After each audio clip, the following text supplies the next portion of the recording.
Hello everyone, চাকরির নিয়োগ বিজ্ঞপ্তির আরেকটি এপিসোডে আপনাকে স্বাগত।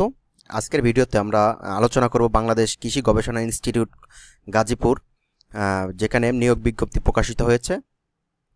তো আমরা এই নিয়োগ বিজ্ঞপ্তি সম্পর্কে বিস্তারিত আলোচনা করব এবং কোন কোন যোগ্যতাগুলো থাকলে আপনি আবেদন করতে পারবেন, কোন কোন পদে আপনি আবেদন করলে সুবিধা আপনার জন্য, এবং কোন কোন সাবজেক্ট থেকে পড়তে হবে, কতটুকু পড়তে হবে, সেই সম্পর্কে বিস্তারিত আলোচনা থাকছে আজকের ভিডিওতে। সুতরাং ভিডিওটি না টেনে সম্পূর্ণ দেখার অনুরোধ রইল। এখানে প্রথম যে পদটি রয়েছে সেটা হচ্ছে সিস্টেম অ্যানালিস্ট। সিস্টেম অ্যানালিস্ট পদ রয়েছে, বেতন গ্রেড হচ্ছে 43,000 টাকা থেকে হচ্ছে 69,850 টাকা এখানে বেতন স্কেল রয়েছে, এবং স্থায়ী রাজস্ব খাতে হচ্ছে সৃজনকৃত। পদ সংখ্যা 1টি। সরকারি কম্পিউটার পার্সোনেল নিয়োগ বিধি অনুযায়ী 2019 অনুযায়ী শিক্ষাগত যোগ্যতা হচ্ছে কোনো স্বীকৃত বিশ্ববিদ্যালয় হতে computer science and engineering technology বা ইলেকট্রনিক্স ইঞ্জিনিয়ারিং বা ইনফরমেশন অ্যান্ড কমিউনিকেশন টেকনোলজি বিষয়ে ন্যূনতম দ্বিতীয় শ্রেণী বা সমান পরীক্ষায় স্নাতক সমান থাকতে হবে। তারপর কোনো সরকারি বা স্বায়ত্তশাসিত বা আধা স্বায়ত্তশাসিত বা সংবিধি প্রতিষ্ঠান সহকারী system analyst, programmer, computer operation supervisor হিসাবে ন্যূনতম 3 বছরের চাকরির অভিজ্ঞতা থাকতে হবে।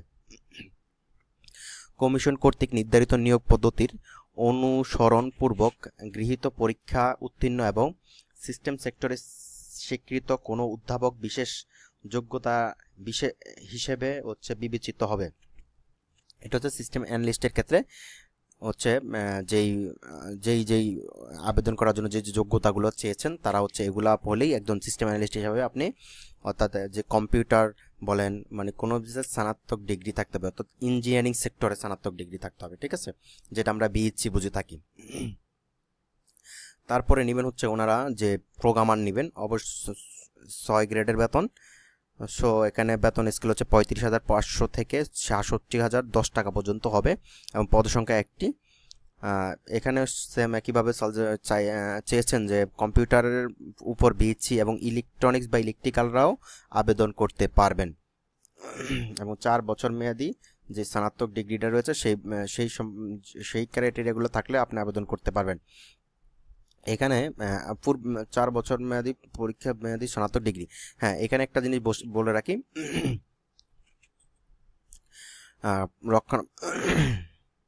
কোনো স্বায়ত্তশাসিত মানে এই পদগুলোতে আবেদন করার জন্য আপনার পূর্বে কোনো অন্য কোথাও যদি জব করে থাকেন তাহলেই শুধুমাত্র আপনারা আবেদন করতে পারবেন, নয়তো আবেদন করতে পারবেন না, ঠিক আছে।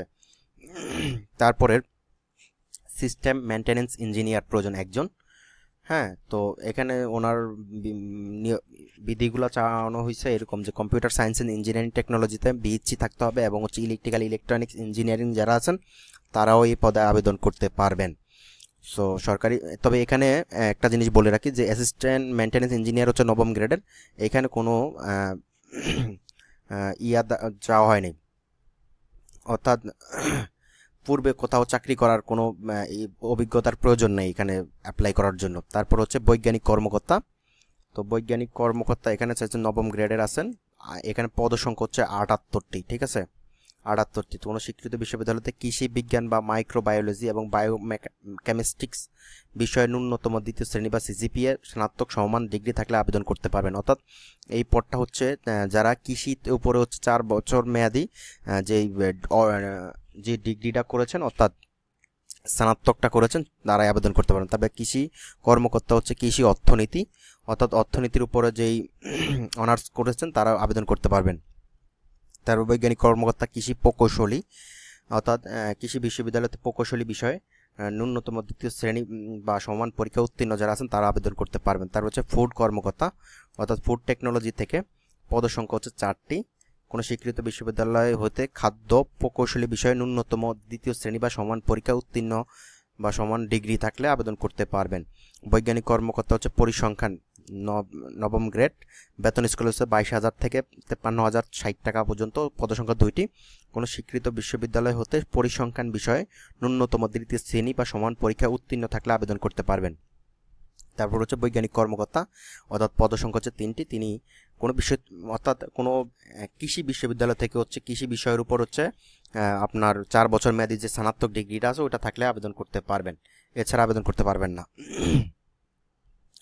তারপর বলছে সহকারী পরিচালক অর্থ হিসাব কোনো স্বীকৃত বিশ্ববিদ্যালয় হতে বাণিজ্যিক বিভাগ অর্থাৎ কমার্স, যেটাকে আমরা বুঝে থাকি যে কমার্স থেকে হচ্ছে যারা স্নাতক ডিগ্রি অর্থাৎ হচ্ছে অনার্স কমপ্লিট করবে তারা আবেদন করতে পারবেন। তারপর হচ্ছে প্রোটোকল কর্মকর্তা কোনো বিশ্ববিদ্যালয় হতে স্নাতক যারা থাকবেন তারা আবেদন করতে পারবেন, এখানে পদসংখ্যা হচ্ছে 1টি। তারপর সহকারী এডিটর পদসংখ্যা 1টি, কোনো বিশ্ববিদ্যালয় হতে কৃষি বিজ্ঞান বা অথবা ইংরেজি বা সাংবাদিকতা বিষয়ে ন্যূনতম দ্বিতীয় শ্রেণী বা সমান সিজিপিতে উত্তীর্ণ হতে হবে এবং এডিটিং কাজে ন্যূনতম 3 বছরের অভিজ্ঞতা থাকতে হবে, তাহলে আপনি আবেদন করতে পারবেন। এই বিগুলো হচ্ছে আবেদন করার জন্য কি কি লাগবে ওদের ওয়েবসাইটে যেখানে দেওয়া আছে, যেন ওয়েবসাইটের লিঙ্কে ঢুকে আপনাকে কি কি ডাটাগুলো লাগবে, অর্থাৎ এই ডাটাগুলো হচ্ছে আপনাকে আবেদনের জন্য লাগবে, সেটা হচ্ছে আপনাকে সংরক্ষণ করে রাখতে হবে যারা পরীক্ষা টিকবেন ভাইবার জন্য, ঠিক আছে। এবং তারা হচ্ছে মৌখিক পরীক্ষা গ্রহণ করা হবে না। লিখিত পরীক্ষা উত্তীর্ণ এত ওয়েবসাইটে প্রকাশিত কাগজপত্র জমা দান ব্যর্থ হলে, অর্থাৎ যে কাগজগুলো রয়েছে উপরে এই কাগজগুলো আমি একটু দেখিয়ে দিচ্ছি, এই যেই নিয়মাগুলো বলে দিয়েছেন যে কাগজপত্রগুলো লাগবে এগুলা দিয়ে হচ্ছে আবেদন করতে হবে, এবং কোনো কারণে যদি এগুলো একটা কাগজ মিস হয় তাহলে কিন্তু আপনি আর আবেদন করতে পারবেন না। এবং অনলাইন আবেদন করার জন্য এই যে ওদের যেই ওয়েবসাইটের লিঙ্ক আছে এই ওয়েবসাইটের লিঙ্কে ঢুকে হচ্ছে আবেদন করতে পারবেন। এছাড়াও কেউ যদি মনে করেন যে নিজে পারছেন না বা আপনার কাছে টেলিটক সিম নেই, তারা আমাদের কমেন্ট বক্সে হচ্ছে মেসেজ দিবেন, আমরা সত্য সাপেক্ষে হচ্ছে আবেদন করে দিব, আপনার ইনফরমেশনগুলো দিলে আপনার হচ্ছে আবেদন করে দিব। এবং এখানে বলে দেওয়া আছে যে ছবি কীরকম লাগবে এই সম্পর্কে বিস্তারিত বলে দেওয়া আছে, ঠিক আছে। সুতরাং এগুলা আলোচনা না করি, এগুলা তো প্রত্যেকটা পরীক্ষার জন্য এগুলো কীভাবে টাকাগুলো পাঠাতে হবে, ঠিক আছে, এই সম্পর্কে বিস্তারিত আলোচনা এখানে লিখে দিয়েছেন ওনারা, যাতে আপনি চাইলে নিজে নিজে পড়েও করতে পারবেন। এছাড়াও নিয়োগ সম্পর্কিত কোনো সমস্যায় পড়লে বা কোনো কিছু জানার থাকলে আমাদের কমেন্ট বক্সে জানিয়ে দেবেন, তাহলে আমরা হচ্ছে আপনাকে সঠিক তথ্য দিয়ে সহায়তা করব। তো আজকের ভিডিও এই পর্যন্তই, পরবর্তী ভিডিও দেখার আমন্ত্রণ রইল।